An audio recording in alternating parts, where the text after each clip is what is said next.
It is indeed a pleasure to have this privilege to play here for you. We intend to give you a very fine program, so just settle back, relax, and enjoy the moment.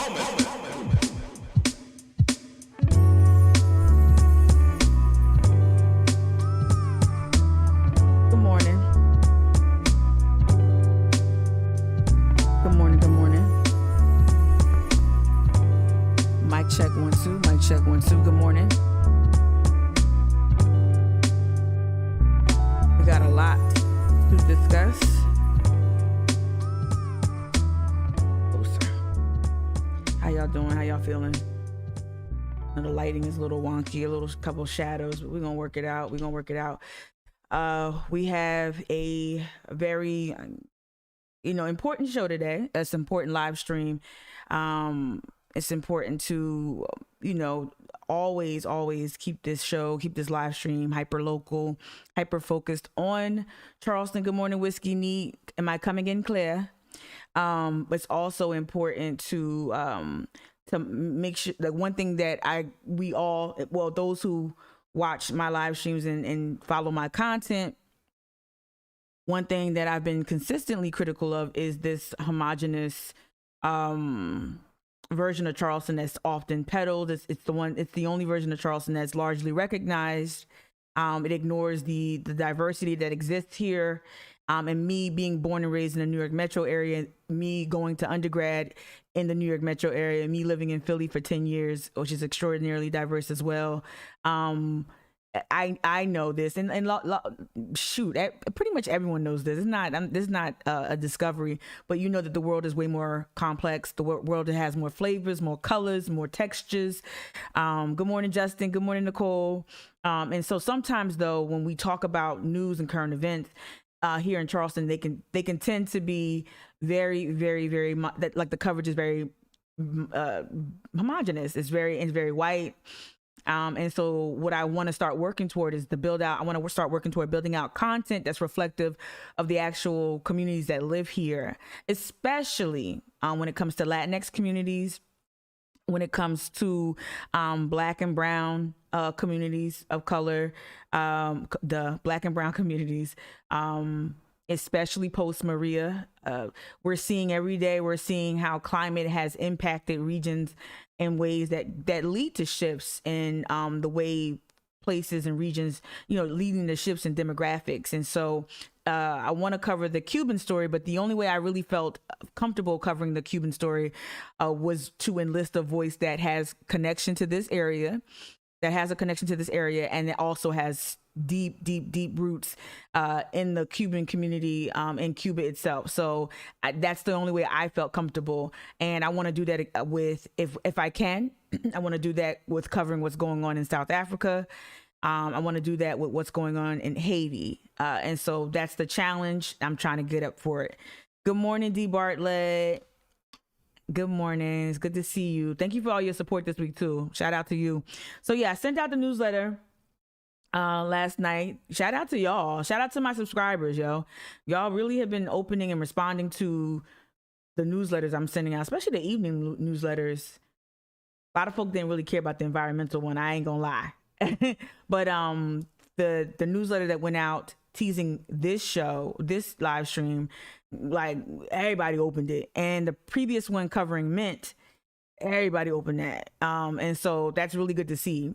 And so I hope people will come around 8:00 when Iskra hits the Zoom for us. It goes into the Zoom room. She and I have been discussing and chatting via Facebook Messenger all evening yesterday and in this morning. And truth be told, yesterday morning, as I was live streaming, Iskra was in my inbox, and this is not a bad thing. I'm just like, while I'm trying to live stream yesterday, I'm seeing all these alerts on my phone, and I can't bounce out because I'm trying to keep my one eye on Facebook, and then trying to keep another eye on on what's going on here. But she was like sending me messages all about what's going on in Cuba and about, how to get people's attention. And so that's when I decided to extend my platform to her. So I'm looking forward to that 8:00 interview. So thank y'all so much. Side note, really liking that. Thank you. I know my mom. Okay, so my mom, shout out to all the girls whose moms is critical of their lips color. My mom don't like the nudes I wear. And so she's like, you forgot your lipstick. I'm like, Ma, I have. I'm wearing Wet and Wild, you know, liquid catsuit and Cedar later, Ma. It's just very pinky mauvey, very muted. And she's like, no. So shout out to all the girls or guys whose moms weighs in heavily in terms of the lipstick color. So I appreciate that. My mom does not like a nude lip. She's always burgundy brown, and that's in this color. So anyway, moms is always. Thank you for the side note. Anyway, it's so funny you said that. All right, so let me switch to I'm not going to. This show is dedicated to Cuba. This show is dedicated to the coverage, also to making sure we make distinctions. Iskra lifted this up as well. I don't want to preface too much of like who comes on, but I will say this. I'm extending the platform to anyone, a cogent voice that's connected to Cuba.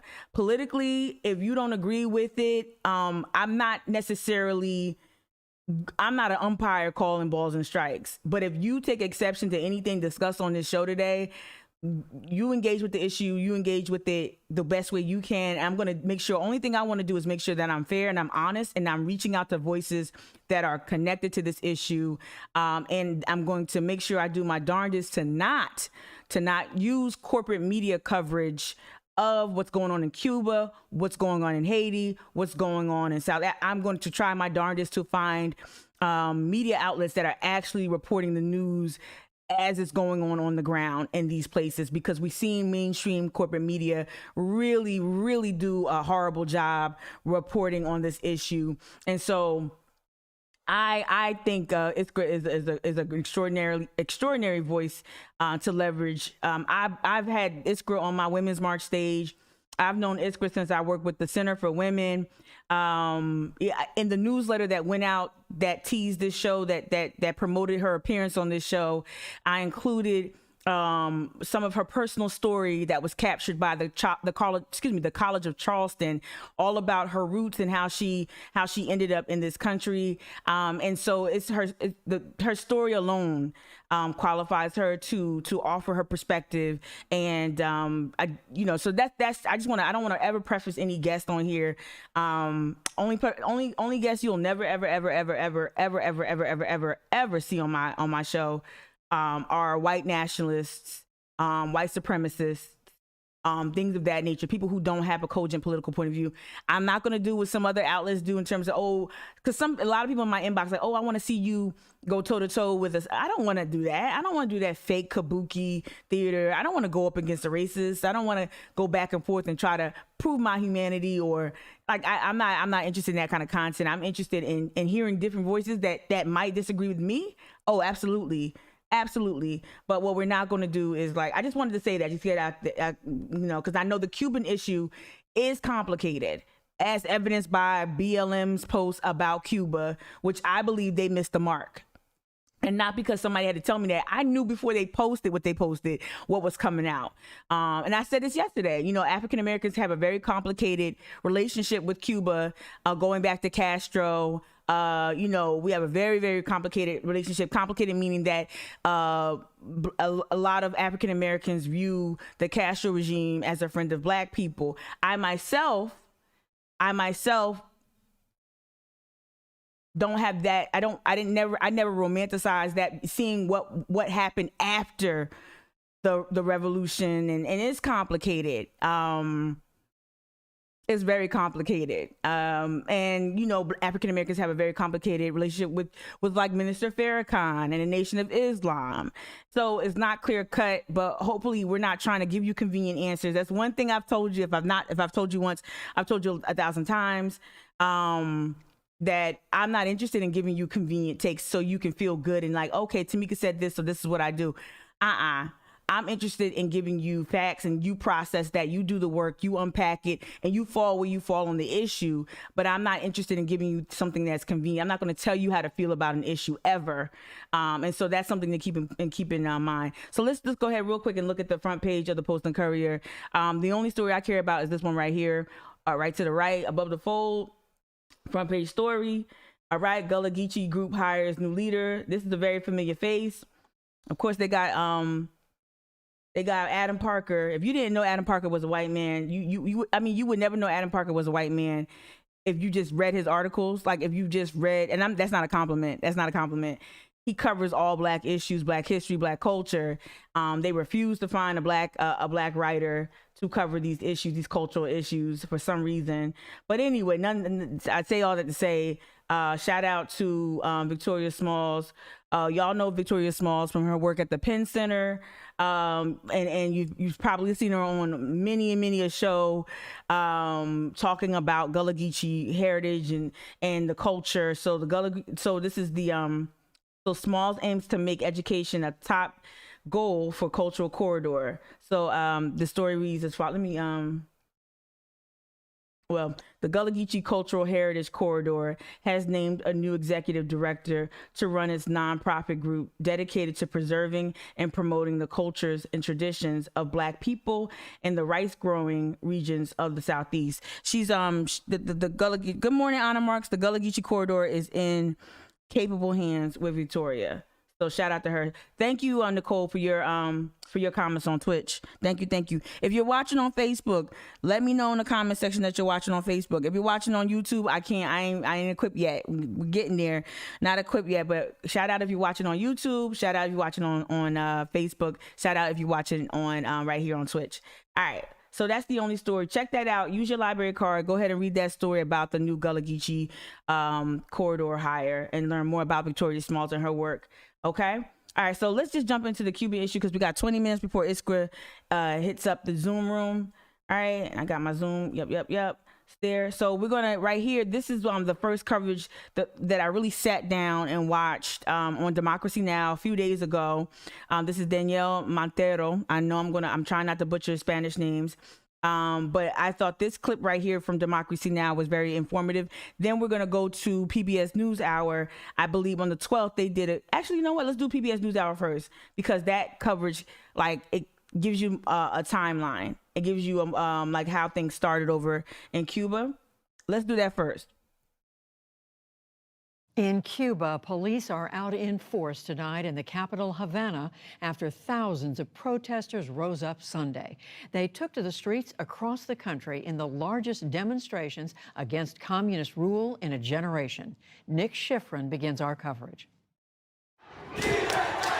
Good morning, Joy. On the streets of Havana, thousands of Cubans walked to the center of the capital to demand their freedom.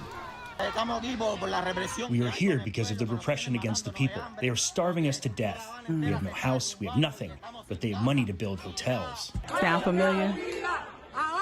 Homeland and life. Down with the dictatorship. Down with the Castros. Down with the communist dogs. They filmed on their phones and spread the call to demonstrate via internet they've only recently been able to access. You hear that? First in San Antonio de los Baños, south of Havana, and then to hundreds of cities throughout the country. It wasn't all peaceful. 90 miles east of Havana, protesters overturned a cop car. In response, police arrested dozens and plainclothes officers administered the state's justice. Wow. State security beat me and my daughter. Wow. They beat us because we were walking down the street. Oh my God. The nationwide release of anger from protesters willing to personally yell at Cuba's president, the product of acute shortages of COVID vaccines and other medicines, despite a COVID outbreak and more Cubans getting sick. Anger over inflation that could hit 500% this year. And because of Trump administration sanctions, Cubans no longer have access to remittances that were once their second largest source of income. But it's also the product of long-standing outrage over an economy that for years failed to lift up working-class Cubans. Y'all hear that? Yesterday, Cuban president... So real quick, I just want to pause it there. It's Good Morning, John James. It's very, like I said, this issue is complicated. Don't ever accept or just search for easy, convenient analysis of this issue, and don't so I think I see a lot of people trying to place this at Trump's feet. This is not begin or end with Trump. However, we do know that Trump's sanctions, definitely, you heard about the remittances. So it's something to take into account, but also Biden has accountability here too. Biden has a moment. He's been presented with a moment right here, right now. So just, again, reject easy, convenient, hot takes about this issue. And they're going to go into the history of how Cuba got here, how the people got here in this situation. And they didn't get there, how they were placed in this situation, excuse me. President Miguel Diaz-Canel accused demonstrators of being U.S. sellouts. Today, he blamed the 70-year-old U.S. trade embargo. Lift the blockade, and we will see what our people are capable of. But in the White House today, President Biden took the protesters' side. The Cuban people demanding their freedom from an authoritarian regime. The United States stands firmly with the people of Cuba as they assert their universal rights, and we call on the government of Cuba to refrain from violence. It's been 27 years since Cubans protested en masse, but those demonstrations were only in Havana. Yesterday's protests were across the country, spontaneous and leaderless. Across the country, y'all. And to talk about the significance of these protests, we turn to Lilian Guerra, professor of Cuban history at the University of Florida. Lilian Guerra, welcome to the NewsHour. So, how historic were yesterday's demonstrations? Well, they were really unprecedented. We have not seen anything like this in 60 years or more in Cuba. They are not just extraordinary in their magnitude, but they are also geographically vast in terms of the number of cities and places where they have taken place. And the quality of people's denunciations, the diversity of voices, but also that people are openly calling this a dictatorship and today even calling for the end of communism openly in Holguin, which is in far eastern Cuba. This is all really uncharted waters. We reported some of Cubans' most recent concerns over COVID, over medical shortages, inflation, but also long-term economic hopelessness. What do you think led to yesterday's demonstration?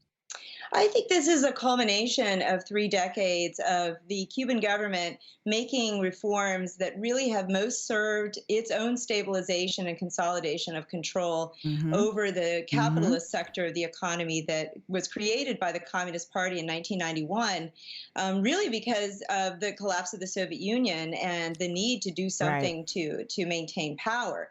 So what we have is a lot of anger. We have now multi-generational disappointment with the lack of change. And most recently, we have a lot of hypocrisy on the part of the Cuban state that claims that it is so humanitarian and so interested in its people's welfare, but really has not even been able to supply people with Tylenol and basic food, and also will not admit, and that's the key here, that the new leadership and the old leadership have held hands, and they will not admit that anything is wrong with their model or their one-party rule. And in fact, today we have seen... So I'm going to pause that right there because I want to make sure that we get to Danielle Montero's his commentary. So I'm going to, let me rewind this. I want to make sure that we lift up people on the ground. This is a reporter here and who's based in Havana. So on the ground there, it might be some choppy internet there, but y'all understand that. But I think in this clip, this clip is pretty strong. But yeah, let's let this play. In a way uncomfortable for us as Cubans to listen to any American politician wishing us the best, while Biden at the same time applying a... This is we talked about this yesterday with the Biden administration and the lip service they pay to issues like voter suppression and voting rights. Biden almost acts like a bystander. You heard Cliff Albright talk about that. Like Biden is almost standing by and just wanting the activists to take up and do the work that his administration could do. And so Biden offered up some really, to me, meek and pitiful words of, I guess, solidarity, standing with the people of Cuba. You could do way more. And I just don't I know they're moderates, but damn it, where's the hunger to create a legacy? Where's the hunger? Where's the urgency around actually taking these issues seriously enough to where you can actually do something life-changing? Like where is any boldness? Where is any of that? And it's just not there. And so I'm going to rewind it again because I spoke over him. But like, yeah, Biden is talking about, our hearts and prayers, thoughts and prayers and all that. Nah, these people need actual solutions, and you actually could do something. You could call, you could literally, like the president of Cuba was saying, lift the sanctions. Okay, do it and see what he do then. See what he does then. And I'm just saying, let me not weigh in too much because I don't want to speak out of turn, but. In a way uncomfortable for us as Cubans to listen to any American politician wishing us the best, while at the same time applying a policy that does exactly the opposite. You know, sure, who can oppose to the idea of a government listening to its people and the idea of everything working out for the better? Sure, that is ideal, but at the same time, it's a bit hypocritical to not mention the biggest problem to our economy. We're talking about a moment in which we're living a crisis. People are taking to the streets because we are in a crisis. And that crisis is largely due to the United States sanctions. So to come out and just support people, no. I mean, the biggest support the Biden administration could offer to the Cuban people is to lift the sanctions, especially during the period of the pandemic. Okay, so that's the clip. It came from a larger interview on Democracy Now! I'm gonna see if I can back up and look at my history. And just let me see. It might be there might be a portion, right here, that we could watch regarding the coverage of the crisis. We were listening to the professor. To the professor based in Florida talk about the issue. Actually, you know what? Let me go back to that and see if we can pick up where she left off. Protest racial injustice. No, that's not it. I was watching PBS NewsHour. Let me get back to this. No. Let me see which one had it. We can go to Democracy Now! Let's do that. We're beginning today show in Cuba, where demonstrators have taken to the streets of Havana and other cities in rare anti-government protests, denouncing the island's economic crisis during the... So again, Danielle Montero is in this piece from Democracy Now! And we got 8 minutes till Iskra is going to join us in Zoom. Let's just watch a little bit more of this, and then I'll hop out and read a little bit from an NPR article about what's going on in Cuba. COVID-19 pandemic. Cuba's facing its harshest phase of the pandemic, with skyrocketing infections. People are scrambling to cope amid shortages of medicine, food, and other resources due to catastrophic U.S. sanctions. Meanwhile, on Sunday, thousands of others led counter-protests in support of the Cuban Revolution and President Miguel Diaz-Canel. This comes as the BBC reports one man has died during the protests in Cuba, and Amnesty International says more than 140 Cubans have either been detained or their whereabouts are unknown. During an interview on live television Tuesday morning, a Cuban YouTube star who was discussing the arrests said government security forces had come to detain her and take her to a Havana police station. In a minute, we'll speak with Cuban journalist Danielle Montero, who is... So, you know what? That reminds me, let me do something. This morning, Iskra, she shared with me a tweet. So let me find her tweet. Because they mentioned, like, what's going on the ground. They mentioned violence from the state. They mentioned, how people have been jailed, arrested, assaulted, right? Iskra... She shared, here she goes, right here. So on Twitter, y'all can find her on Twitter. Iskra Perez-Salcedo. I'm gonna let me pronounce it right. I don't want to mess it up. But this is what she, so this is from April. But this is what, let me see. This is what she sent me this morning.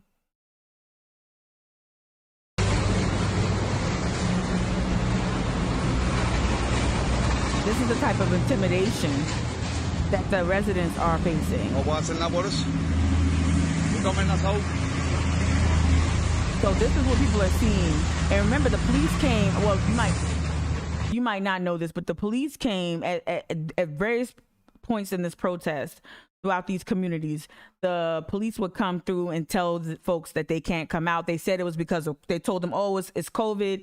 It's COVID. We're keeping you safe. Stay inside. You can't go outside. But it was really to quell the protest. And so what this video demonstrates, the video that Iskra shared with me this morning, it shows you the intimidation, the use of the militarized police force, the use of the actual military to intimidate and keep people inside to quell protests. This is what's going on the ground.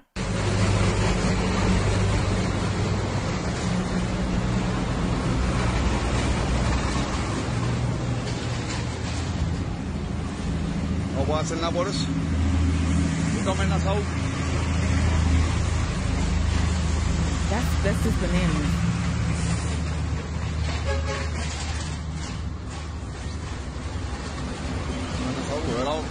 I also want to say this, like I read yesterday, and I heard on the Dan Le Batard show. Y'all know I'm a big sports fan. Shout out Justin. Justin and I both love Dan Le Batard show. But Dan Le Batard is a Cuban, who was a Cuban sports journalist. Super dope. Always talks about issues about race and culture in America, and always speaks about it from this perspective of being Cuban American, the son of exiles. And on his show, he has a myriad of producers and other producers of the show, and among them are other Cuban Americans, and they were having this conversation about the mayor of Miami, I guess, saying that there should be missile strikes.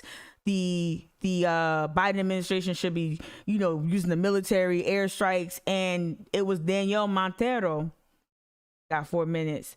And it was Danielle Montero that I heard him rebut that by saying, like, hey, why would we have this type of colonial response to what's going on? And you see what they're doing. You see what the tanks and the military and how that violence is being used to intimidate people. That's one thing. That's also abhorrent. But why would the United States like bomb Cuba? Like, why would that be a solution? So there are so many interesting voices weighing in on this topic.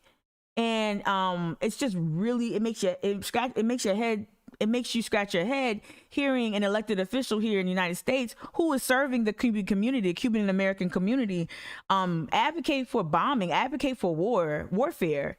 And it's such as Danielle Montero said, it's such a colonial response to this issue when you could possibly lift sanctions, right?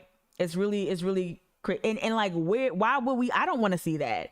People act like war. This is the problem where we are right now, and this is the problem with us not really confronting our issues with imperialism. We've kind of, because we've been in a forever war anyway, I think, in the Middle East, right? I mean, even when we withdraw troops, we still over there, y'all, in some way, shape, or form. I think we've just gone really, really just comfortable with warfare. And it's a testament to what this country was founded on. This country's always found solutions in warfare, and it's not a solution, right? It shouldn't be the first thing we reach for, right? It's bananas. Okay, so this was posted yesterday. Cuba's president has made a rare mea culpa, admitting to failures that fuel unrest. And now this is interesting. Again, more military.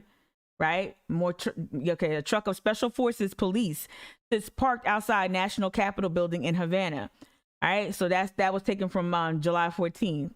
Right. So it says here in Havana, let me blow it up so I can read it straight ahead and y'all can see it better. I know the ads or whatever is right here. Y'all can see it too. Havana, Cuba.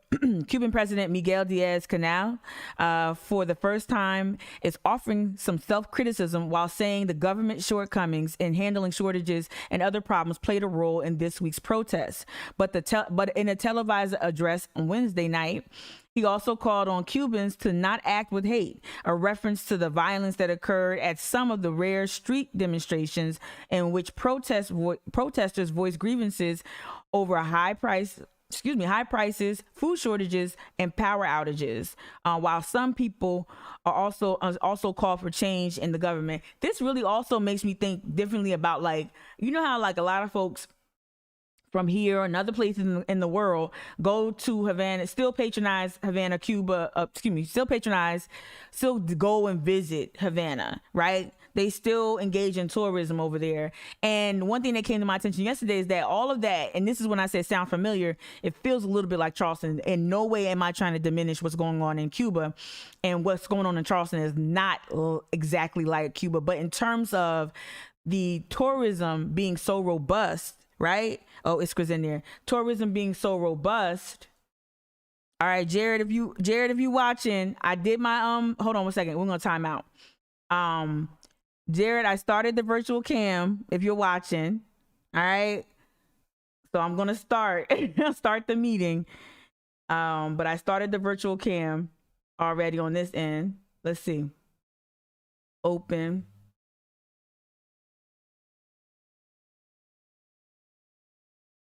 Okay, it's opening up. Cool beans. All right, boom. We're gonna it's 8 o'clock. It's time for our interview. I'm gonna unmute, and then I'm going to see if Iskra is in the waiting room. Iskra, if you're listening or watching, I am here. I just saw her in there for a second. Let me message her first, y'all. Oh, there she goes. I don't have to do that. Let's admit Iskra. All right, here we go. Everything looks good. Jared probably fell asleep. Stop. No, he didn't. Oh, there he is. There he is. Okay. I see you. Hey, Jared. Good morning. All right. And we'll just wait for Iskra to unmute and see if she can hear me. She's probably getting ready. She's in the room. Yep. Gotcha. Gotcha, Jared. Thank you. And let me see. Up there. Oh, there's that echo though. Should I wait? Iskra, are you there?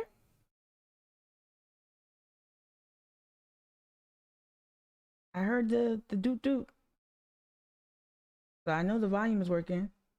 Oh, her camera's not working. Okay, she's gonna get another way. Okay. Okay. So while we wait for her camera to come on, we'll continue. What I was trying to say. Okay, she's gonna come back on. So what I was trying to say. Let me make it smaller. About what was I saying about the whole propensity to go to the tourism. So one thing is, like, I've seen a lot of people go and visit, and I get it. I'm not going to bash anyone for going and trying to experience Cuba, right? But it's something to be said about, like, what's available to us as tourists versus what's available to Cuban citizens when we go there. And it's something to keep in mind. Like, we glamorize Cuba. We love the vintage feel and look of Cuba, but we have to take into account that what we would enjoy as guests over in Cuba, other folks, the citizens, the residents there cannot. So it's something to keep in mind. Here we go. We're gonna try it again. Connecting. Oh, I hear you. You hear me? Yes. Let me see. Hold on. Let me see. Can you see me? Okay. Oh, yes. How you doing, Iskra? Okay. Good, darling. How are you? It's good to hear your voice again. You too. I'm going to turn on my camera, but you're just going to see the screen where that's how I'm broadcasting you on my live stream. So you can see that's how you look on to everybody else. Okay. Okay. Okay. Wonderful. Hey, Iskra. Hello, everybody, and thank you. Thank you for having me here. Yeah. Thank you to all your audience for being here with us today. Yeah. And it's a pleasure to be here with you. Thank you. Iskra, can you tell folks first, I would like you to pronounce your name because I know I was butchering it. You good. Okay, so, yeah, okay, sorry. No, this is good. I'm on my iPad, so it's good. You look great and you look beautiful as always. Iskra, can you say your name for everyone, your full name, please? Iskra Perez-Salcedo. Okay, so I've been butchering it. I keep calling you Iskra. It's Iskra. So I shared before you came, before you joined us here this morning. I sent out a newsletter last night promoting your appearance, and I shared a little bit about your story. I'd actually like for you to start there if you can, and then we'll get into where you are exactly right now at this minute, and then we'll talk about what's going on the ground in Cuba. But share with folks a little bit of your origin story, if you will. Yes, I was born in Cuba, and I actually was raised by my stepfather was Black, mulatto. So I was raised in a Black home. And I am very much in roots, with my roots. I left Cuba when I was only 9 years old through the Mariel boat lift because my biological father was a political prisoner. Oh. And he in 1980, Fidel Castro opened the doors for everyone that was against the regime to leave. Now, my family went through what many of my now brothers and sisters back home are going through. We went through repudiation meetings. My people would come and throw things at us. They would come in trucks. They would throw rocks. They would throw vegetables. They would tell us all kinds of names. I was bullied in school, and I was only 9 years old. And that was here in when you got to the United States? No, that was there in Cuba because we were leaving because we were against. Gotcha. Okay, I'm sorry. Yes. After finally we were able to leave, we were put on a list. Once you said that you were leaving, they would put you on a blacklist. So then they knew, they took you out of your houses, they took you out of your jobs, and then they would start bullying you everywhere you were. Finally, we left and we went to the Mosquito, and the Mosquito was basically a camp, where they put thousands of Cubans. It was a concentration camp. Exactly. It was a concentration camp, basically what it was. I mean, we went through hell there, 3 days without food. The food was rotten. They were feeding us rotten food. It was just the worst things I have ever seen in my life. I saw them there. And thank God we were only there for 3 days before we got on a boat and came to the United States. My trauma was so big from that experience at such a young age that I didn't speak for 2 years when I got to the States. Wow, I didn't know that. Oh, wow. Yes, and I had to get speech therapy, and I had to learn to speak my ABCs when I was almost 12 years old. So I went through a lot, and so I feel what my people are feeling because I went through it. Yeah. I was there. I was in their shoes. I know what they're going through. So are you still in communication with family members or friends or? Yes. Yeah, okay. As a matter of fact, yes. As a matter of fact, my stepson, yesterday we haven't, his mother doesn't let him go out in the streets. He's 24. Okay. But he's very against that, but his mom holds him back. Yeah. However, he is very good with softwares. So he's able to get through BPM, he's able to get on internet. Oh, wow. And so the way he's been helping is by posting things on Facebook, getting things out to us. However, yesterday, the police, well, they call it, they don't call it police. It's like the Secret Service. In Cuba, the police is not there to help the people. In Cuba, the police is there to help the government. We saw before you came on, we looked at a newspaper picture or a picture from NPR, and it had the special forces all like in black, and they were only outside of the president's, I guess, the Capitol. Yeah, right. To protect the Capitol, I'm assuming. Yeah. Right. So the Secret Services came into his house, knocked on his door, and took him to jail. Oh, wow. Oh. Only for posting things on Facebook. Oh, no. Oh, yes. So you can imagine what they're doing to the people that are out there protesting. So that's why his mother wanted him to stay home, was to avoid that, but he inevitably in jail. Right. Iskra, where are you right now? Can you tell people where you are? Because you sent me a barrage of messages, which I welcomed yesterday. It was so much. But where are you, or what are you trying to do? I am here in Washington, D.C. We have a group that is actually doing peaceful protest here. And I myself am trying to do some lobbying in the state. I've actually contacted all of our representatives from South Carolina. As you know, I'm a leader in our community. Yes, you are. And I'm an activist, not just for our issues, but for many issues. You joined me in things, so I appreciate you. Thank you, from Women's March and everything. Yes. Thank you. Yes, and so I'm a person that I'm just. Anything that I stand for justice, and so I believe. Did I leave? No. You're here. It was just a slight pause, but you're here. Okay.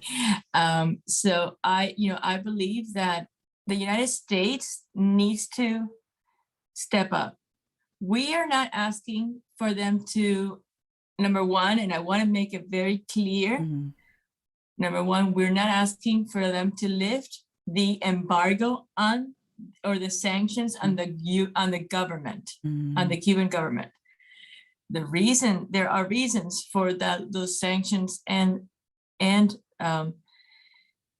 that embargo, and the reasons is because the Cuban government makes a lot of money from the monies we send and from anything that is sent to Cuba. Right. So this is the way they make money. So I want to make a distinction, because there are some people who are saying lift the sanctions. Some people are saying, but your group, you're saying that because you want the government to remain under pressure. You don't want them to. Yes. Okay. So your group is saying that. Okay. Absolutely. And that's actually the same what our people out in the streets are saying. Okay. They're not saying, first of all, I want to make it clear. Okay. They're not saying we need food. They're not chanting, we need vaccines. They're not chanting, we need you to take out the embargo. They're chanting, we need freedom. Okay. Libertad, right? Liberty? Libertad. Okay. That's right. Okay. So I want that message to be the one. That's the message from the people. Right. And so how do you do that? How do you do that if you don't lift the sanctions? So how do they get that? What do they want us to do? We're asking, and that's where the U.S. can help us. We're giving them two options. Okay. The first one is use the leverage you have with international organizations that can do a humanitarian intervention for the people. Okay. Directly for the people. Okay.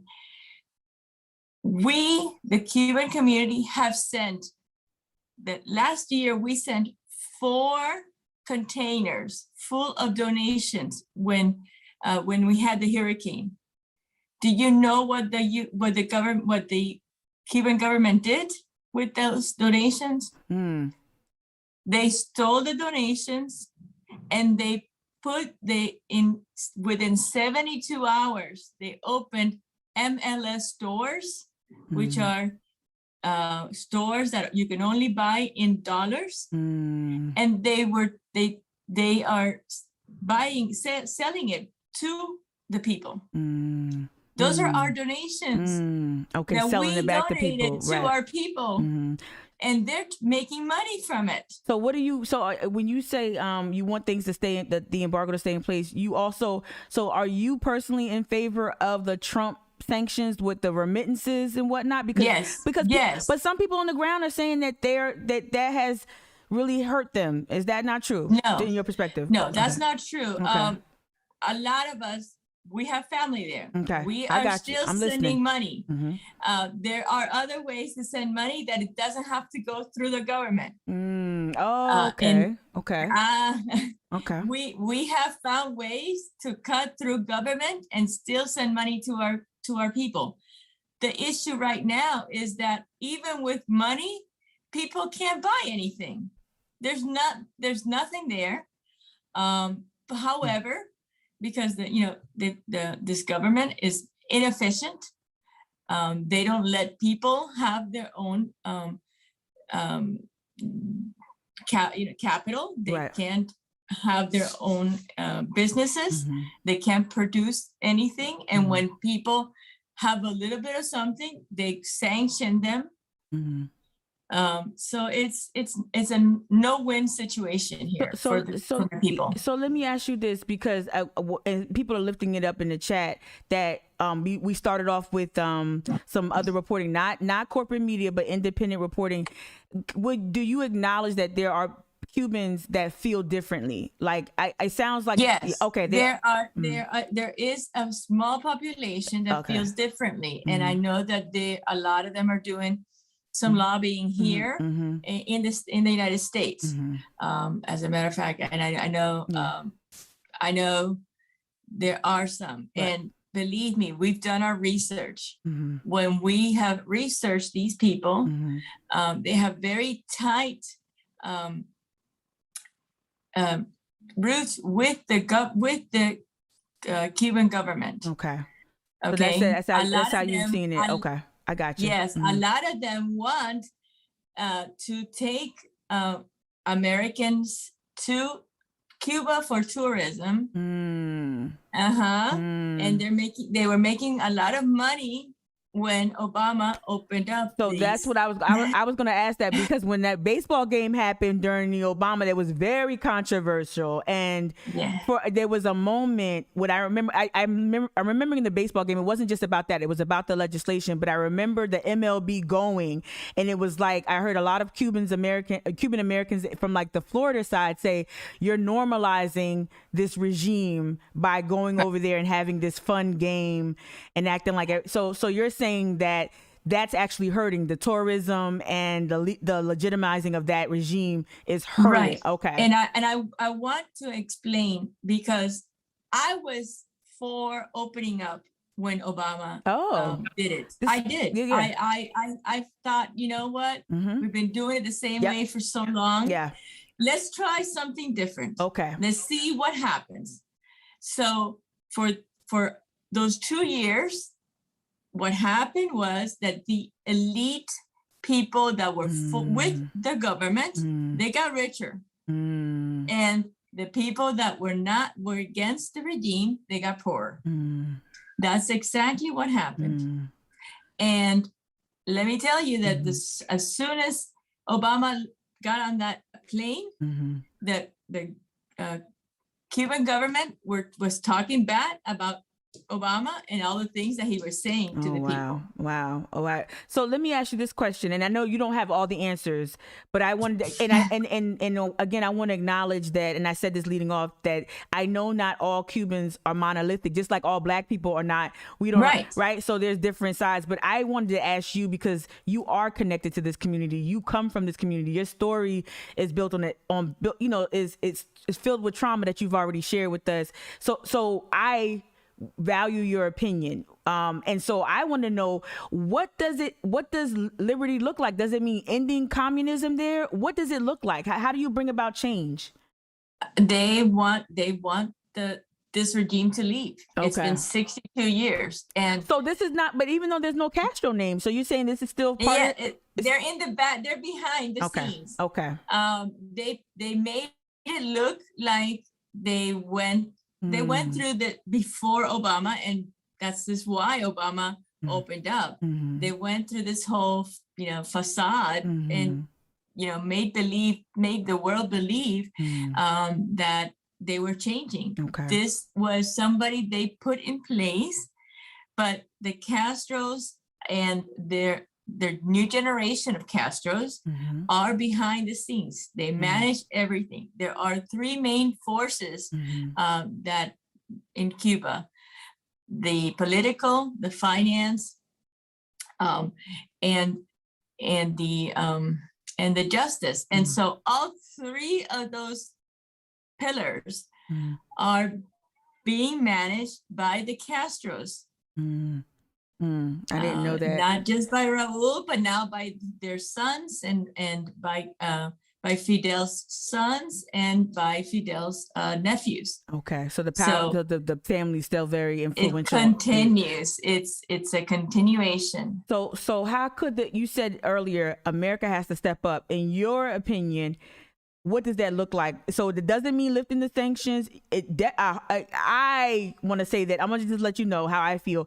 There was the mayor of Miami talking about bombing and all that. I didn't like that. No. So what do you think? How does America step up? Yeah. How do we step up? We are here to ask, the representatives to help us push the agenda that our organization has is either help us by calling and leveraging with the international organizations. There are many, ONU, we have, the Red Cross. They can go in with boats and help our people. So that humanitarian effort, you want to see a humanitarian effort? Humanitarian effort directly to the people, don't send stuff to the government. Right. People need to go there and go directly to the people. That's number one. Or the second option would be let us Cuban Americans, we are very powerful, we have money, we have everything we need. All we need is to be able to go back home. Okay, so you can't do that. We are not allowed. The U.S. government does not allow us to take our boats and go to Cuba, because then we get in trouble with the U.S. government. There is a law that prohibits us from doing this.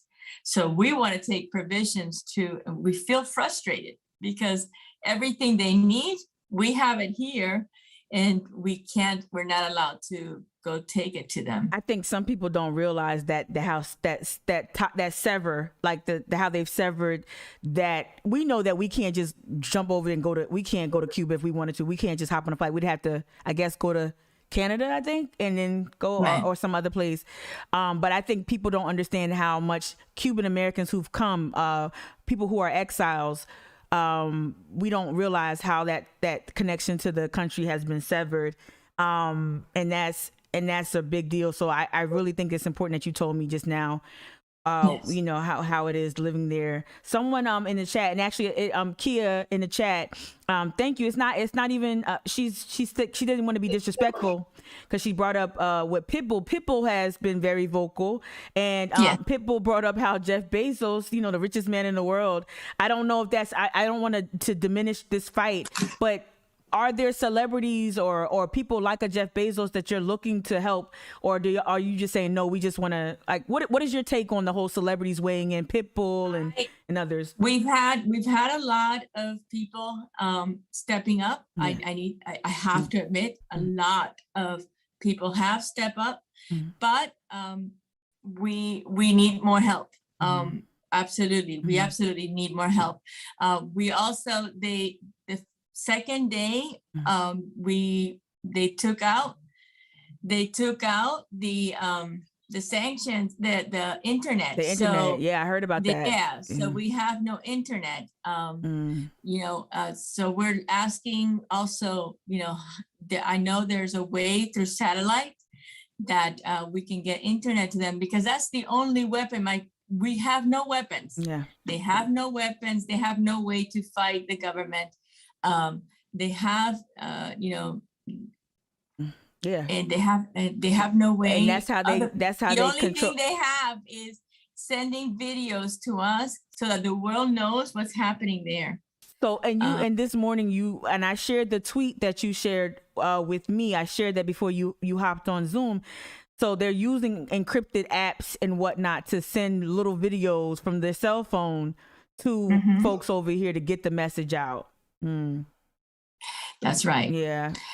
And that's, and you know, my stepson was one of the people that was helping us with this, and he got in trouble. But you know, a lot of them are still trying to do this, and you know, they continue to fight. They haven't stopped fighting.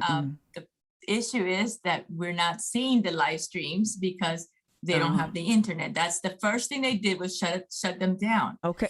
So I think that would be very helpful if we can through satellite, and I believe through the U.S. Embassy that we have in Havana, there are ways that we can get them internet access. So you know, there are things that the U.S. can do, and not necessarily military actions. Right. And we're not asking for any of that. We're not asking, you know, go invade this country. Right. No, that's our job.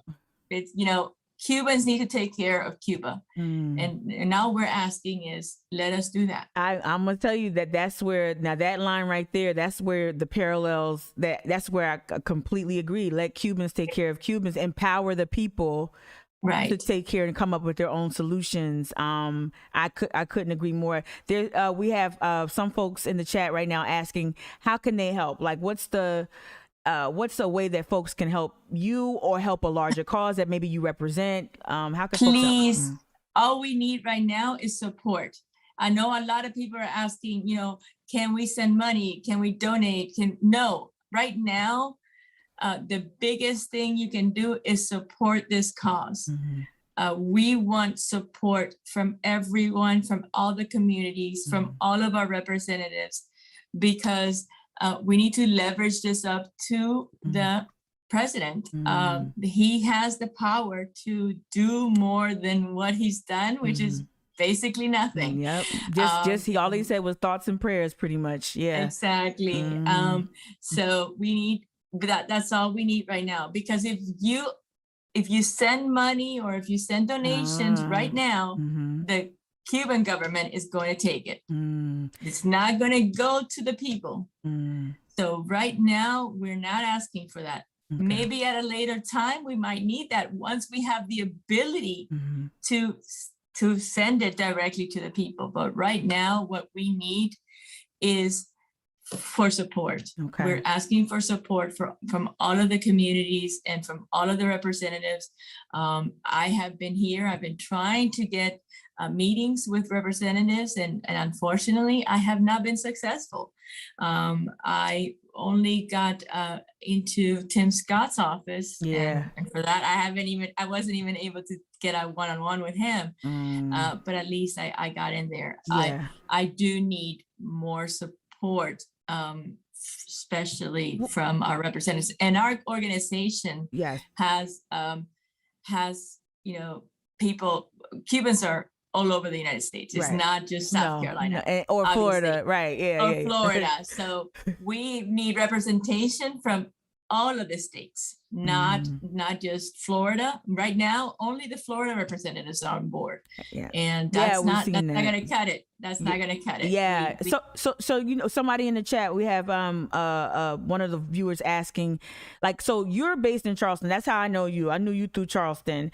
Yes. Are there ways to support your efforts locally, like without going through like a nonprofit? Yeah. Okay. Yes. We have I will be sending out, my daughters are working on it because I'm in Charleston. Yes. Right now, I have, I've had to, you know, they're getting very involved. So my two younger daughters, well, not too young, 30 and 25. Right.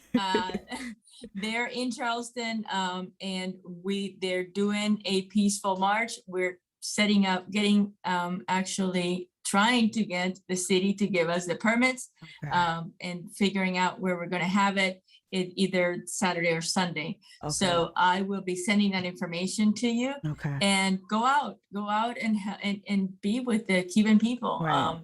There's a small group of Cubans in Charleston. We're not big, but we want to be represented. And if you can go out and be with them, that would mean a lot, because that's a way of showing your support.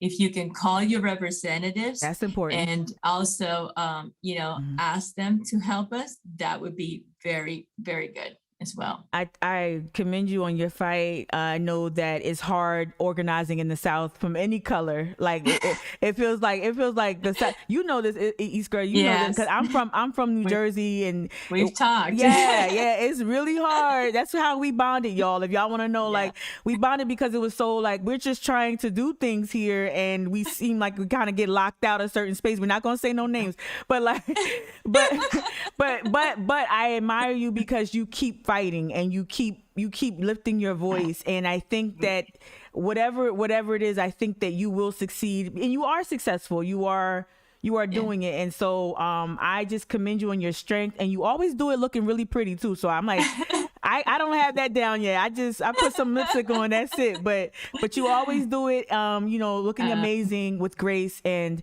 I just want to say thank you for joining me today. I really appreciate it. Thank you. All right.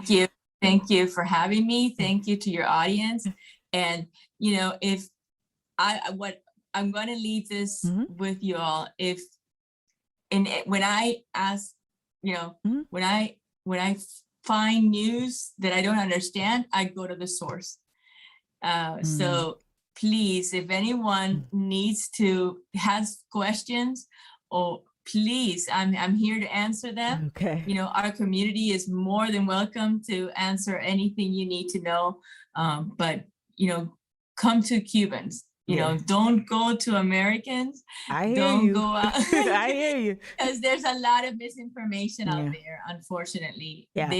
A lot of people don't understand. It is a complex situation, like you said, like you mentioned at the beginning. It's very complex, and so it's not as black and white as some of this media is pushing out there. Yeah, no, and I thank you for repeating that, because I'm trying to stress that even if there's someone who disagrees with your point of view, to me, if it's a Cuban voice that is really working toward liberty, that's who people should be lifting up. But I want to say thank you so much for your time, and just send me anything in my inbox, and we'll try to lift it up. Will do. Okay. Bye. Thank you, dear. All right. Bye. Oh wow, that was really good. Yes, I know a lot of questions. Justin, me and you right there. And even things you didn't say, I read your mind, Justin.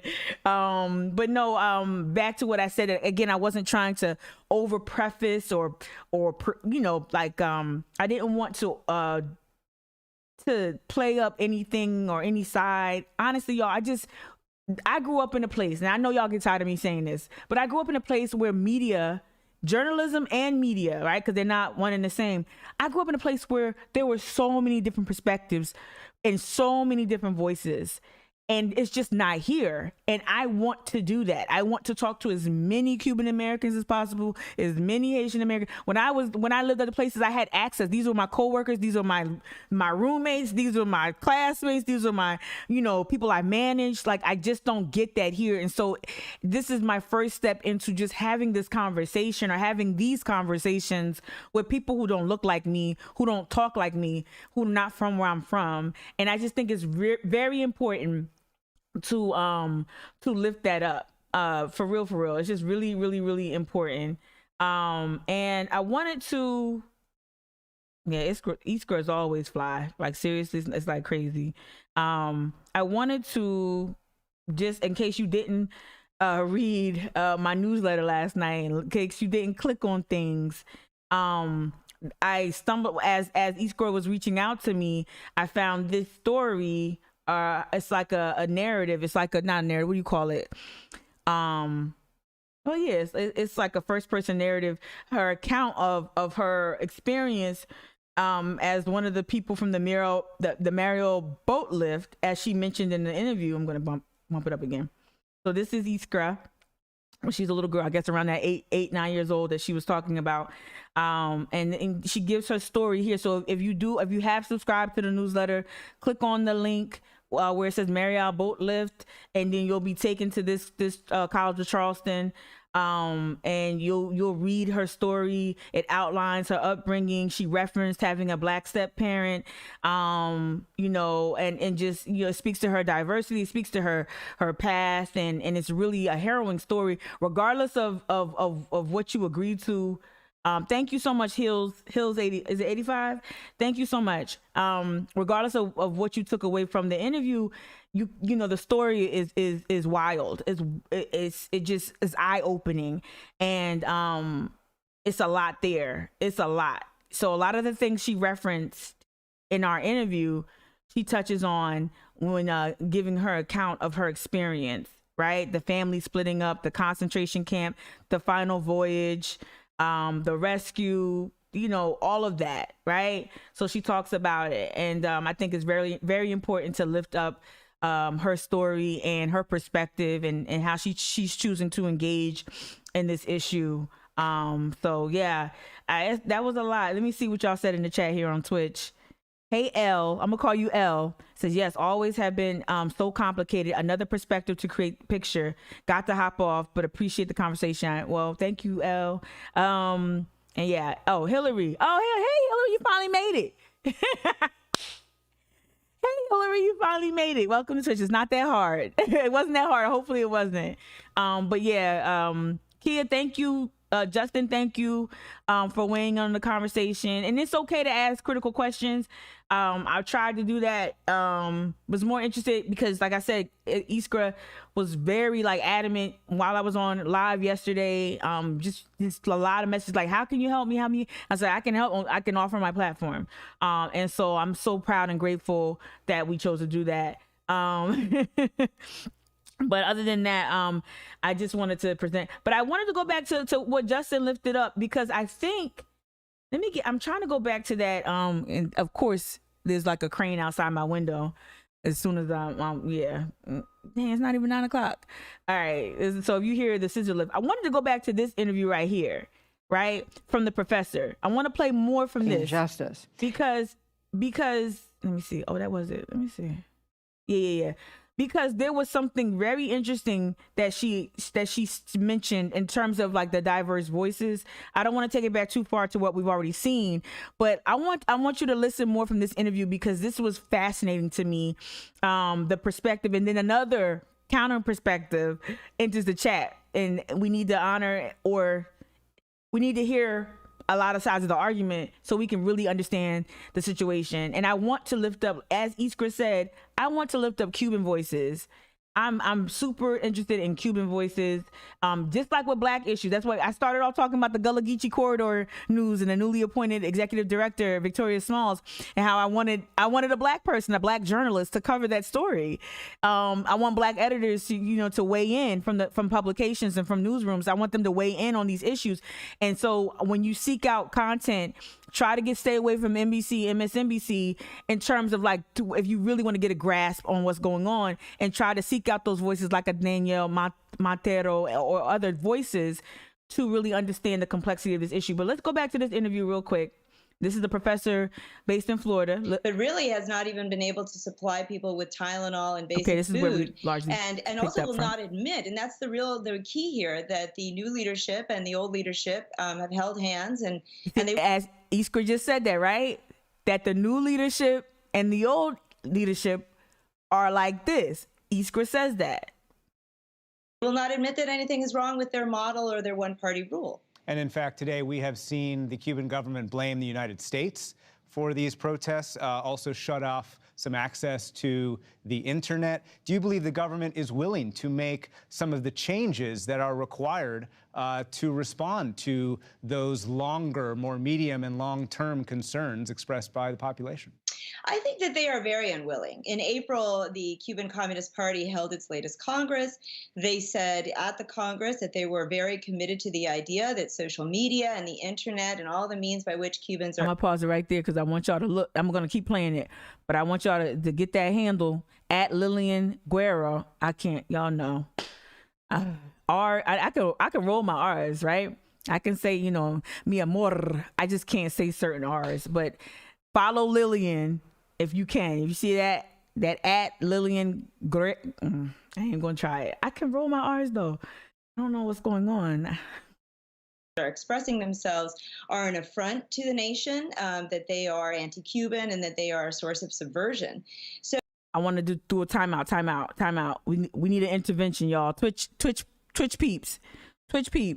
We need a Kia needs an intervention, because I already knew that, Kia. I already knew. This is the first step toward your freedom, is acknowledging the problem. MSNBC is your crack, and you need to put the pipe down, girl. You need to put it down. I understand watching Tiffany, and I like Ali Velshi and Tiffany. I really only watch on the weekends. I want to see brown people talk about brown stuff. I even enjoy. Me and a reporter from the Washington Post had this real interesting conversation about Joy Reid. But Joy's cool. I'm not trying to be shady, but me and this reporter from the this black woman reporter from the Washington Post had this interesting conversation about that. But Kia, put it down.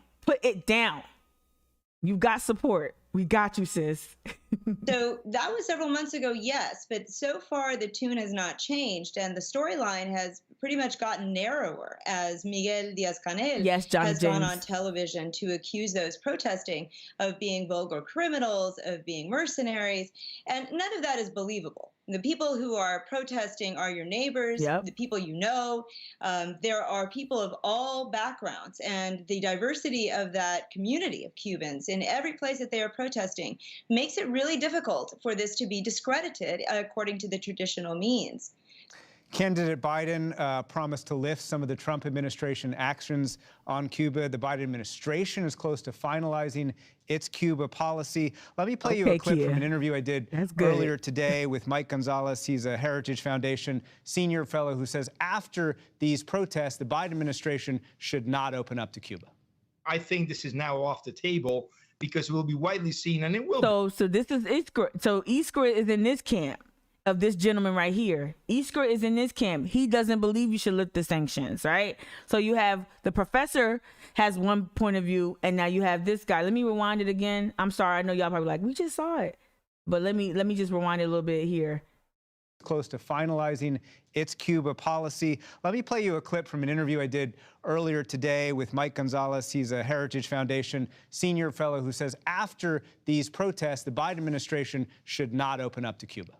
I think this is now off the table because it will be widely seen, and it will be a lifeline to a thuggish, murdering, totalitarian regime that has been rejected by its own people.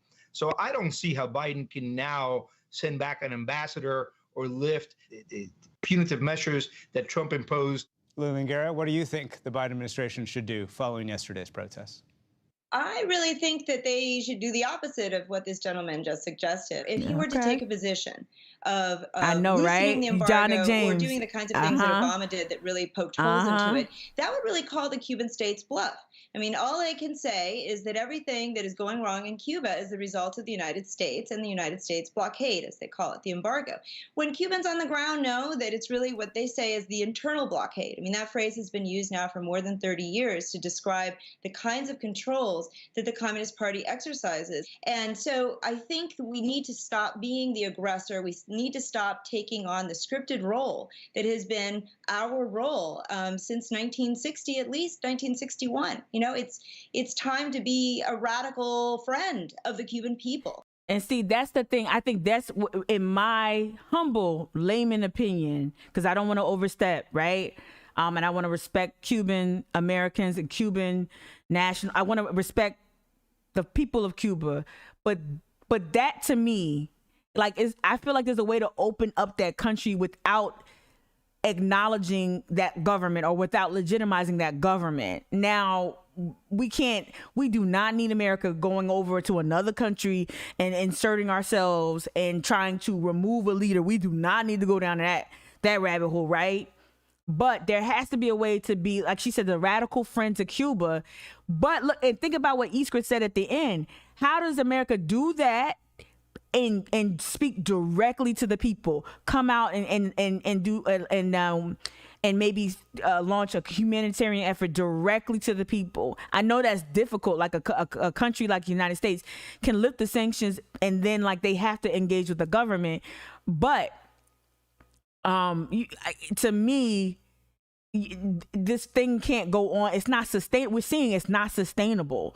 So being a radical friend to me sounds like more of a position that I would be inclined to like. That sounds like a more successful strategy. But again, I want to make sure I don't dance to other people's family music. So, I don't dance to other people's family music. So I want to, say that respectfully.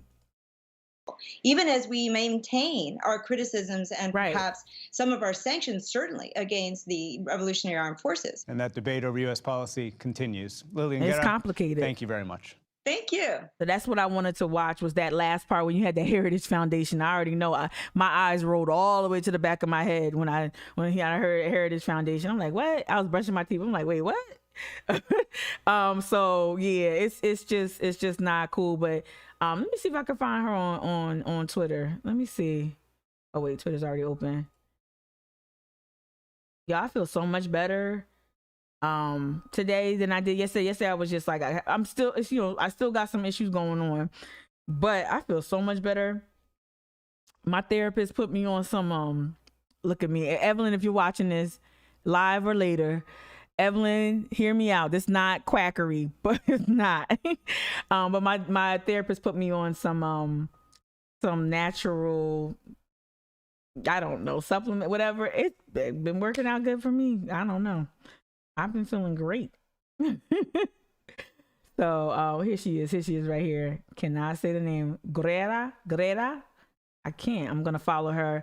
So yeah, so this is who we just heard from on PBS NewsHour, professor of Cuban and Caribbean history at the University of Florida, lover of retired greyhounds, fanatical cook. Okay. Cool. So yeah, go follow this person, this amazing scholar, and learn more, and maybe like listen to this perspective.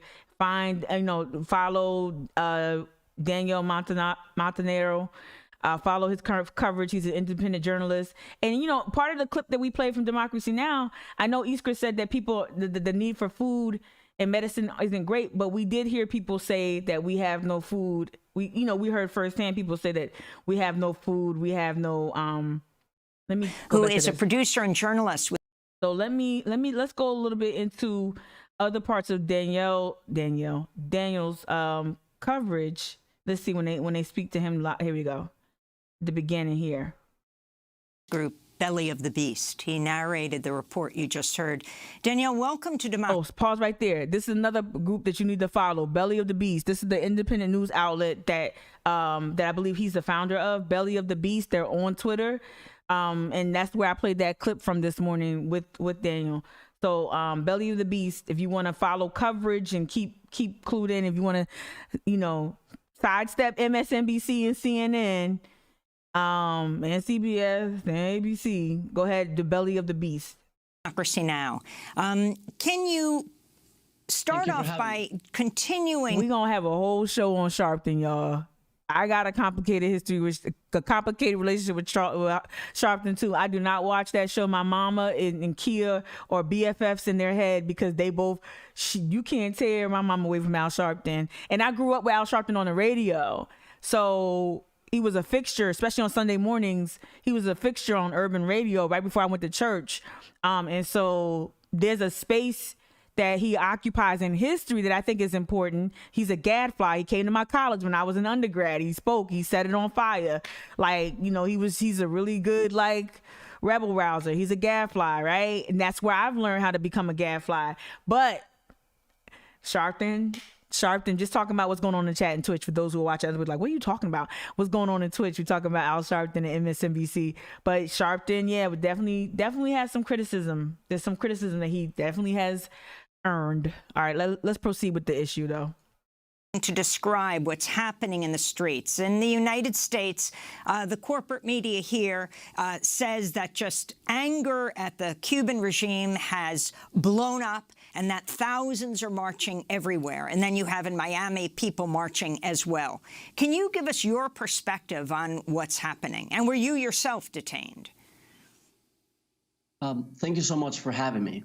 Well, first of all, what happened this July 11th was historical. There's no denying that. I mean, not since 1994, thousands of people had taken to the streets. Wow. And back then, it had to do with another major economic crisis we had. That one caused by the fall of the Soviet Union.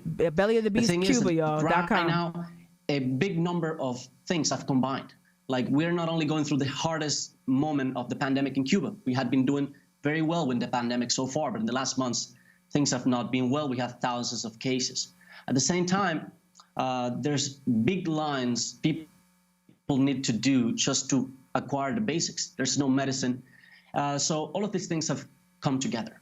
And at the same time, I would say that everything people are seeing on media, especially media based out of Florida, that people now, everyone has access to internet in Cuba.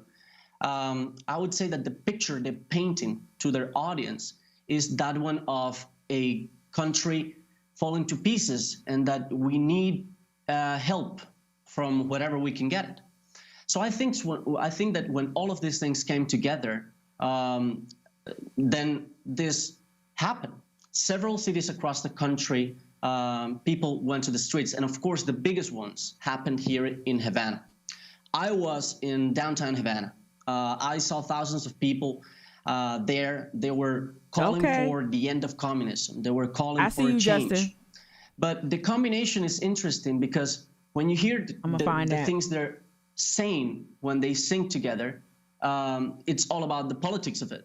But when you talk to them, we were doing interviews in the streets. When you talk to them, they were just like, we just want more food, we just want medicine, we just want the basics. And I think that is quite an interesting combination. There were violent encounters in the streets. In the area I was in, there was a lot of violence, I would say, and a lot of people got injured, both from the protesters and from the police. There were arrests. I was arrested myself while we were filming. I was released later that night. So yeah, that's kind of what happened during that day. Now, what's worrying for us is that the picture that's been painted so far is that people are still in the streets by the thousands, and that the country is a complete chaos. And that is not what I am seeing here. Yes, Sunday was worrying, but it has it's more calm sense. I would say it's very tense. Yes, you know? We saw the tanks. Precisely because it is almost unprecedented. So we're all just worried, basically. But things are a bit calm now. Danielle Montero, could you talk a little bit about the generational divide in terms of the protests? This is important, and I want to do this before I bounce at 9. The generational divide, I think we heard a little bit about, we kind of can sense a little bit of that, and how either the coverage or even some of the ideas or perspectives that came from Iskra, not saying anything is better or worse or anything like that. Like, I'm not trying to do that, but there is a divide, and we have to remember, just like any other group, that Cubans are not a monolith, and that there are a myriad of perspectives on this issue. Of who is participating and what happened after President Miguel Diaz-Canel called on supporters of the Cuban government to come out into the streets. Was there any? Because obviously in Cuba, those people who have covered Cuba in the past know that at times the government can call millions of people out into the streets when it wants to support a particular public manifestation. Yes. After the anti-government people took to the streets in the afternoon, President Miguel Diaz-Canel went on national television and called on his supporters to take the streets. And there was a lot of people that also took to the streets, and in some cases you would have, in the same places, anti-government and pro-government people having it out, yelling at each other. Yeah. And I didn't witness it myself, but I do know that I've seen reports that some violence in some cases unraveled when this happened. In terms of a generational divide, I think it's very much real.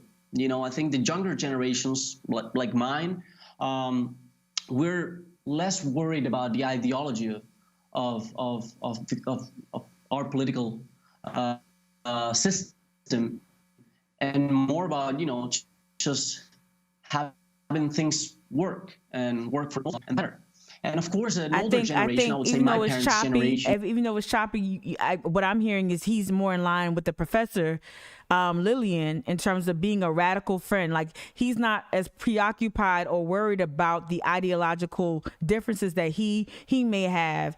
It sounds like he's more in line with what the professor was suggesting, is that we need to be a radical friend, and then that the regime will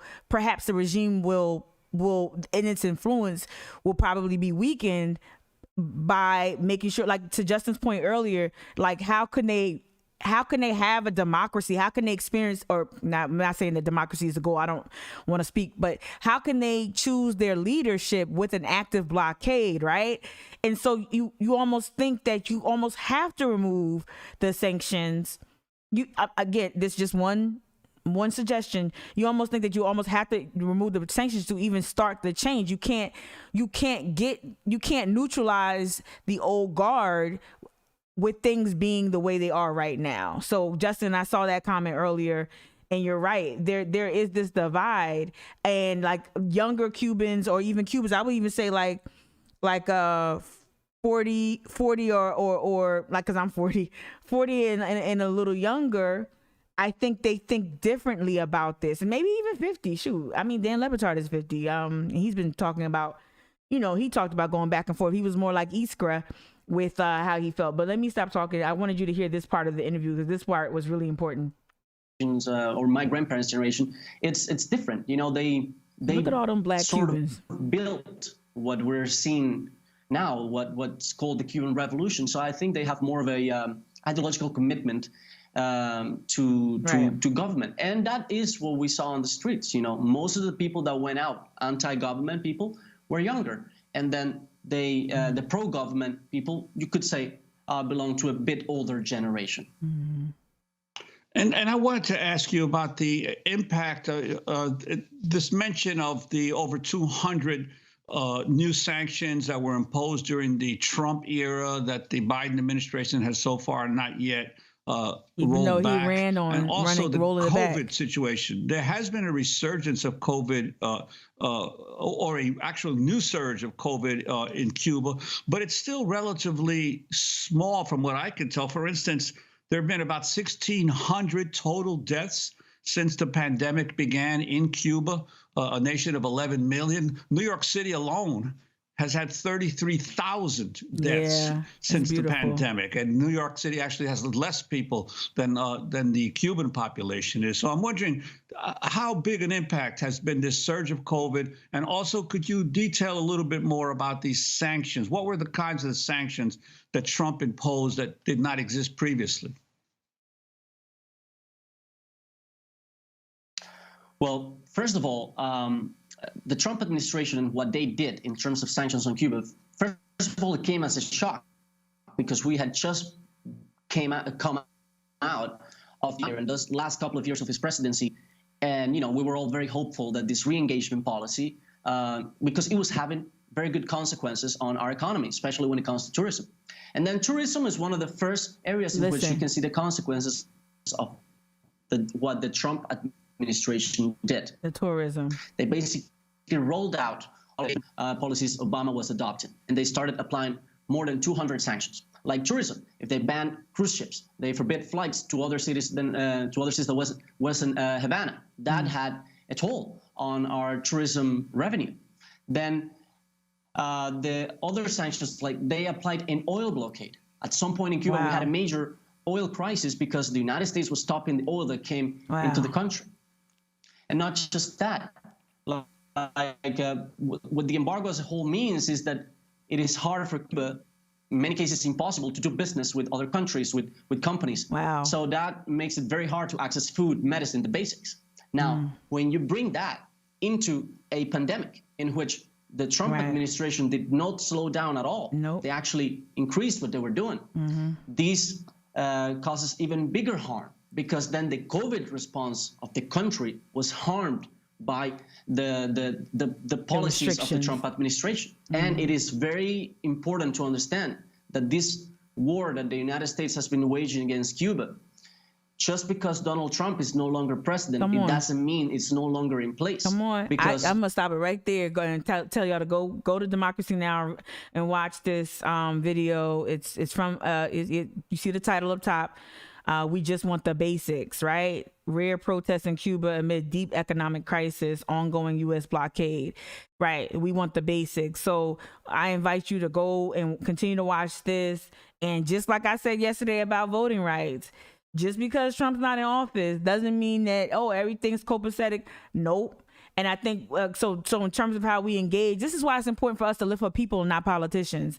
Lift up people, lift up the people's needs, the people's wants, the people's demands, lift those up versus what politicians are continuously peddling to us or marketing to us, right? It's super important. But I'm going to stop it there. Y'all have been super dope. Shout out to all y'all who subscribe. If you haven't, okay, if you're watching on YouTube, share the YouTube. I want more subscribers. I want more watches.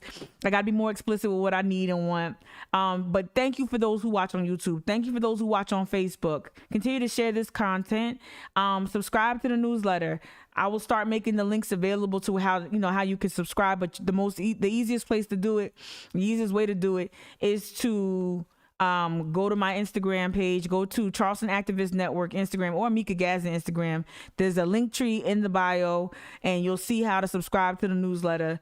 Please do that so you can stay up on shows, especially important shows. I don't always advertise or promote every live stream, but ones like today, these live streams are important. So continue to support.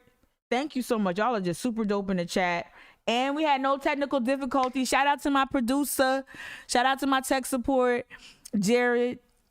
Shout out. One day we're going to talk about Jared's story because he got a nice little Cuban story too. He got some Cuban heritage going on. He got some interesting stuff to share as well. That's my producer, DJ Moldy Brain. So thank you so much for providing support, Jared, behind the scenes. Thank y'all for watching, sharing, subscribing. Thank you for everything you've done to really hold me down this week. It was a tough week. Y'all kept me going. I woke up wanting to do these live streams because of y'all. So take care. I'll see y'all on Monday, all right?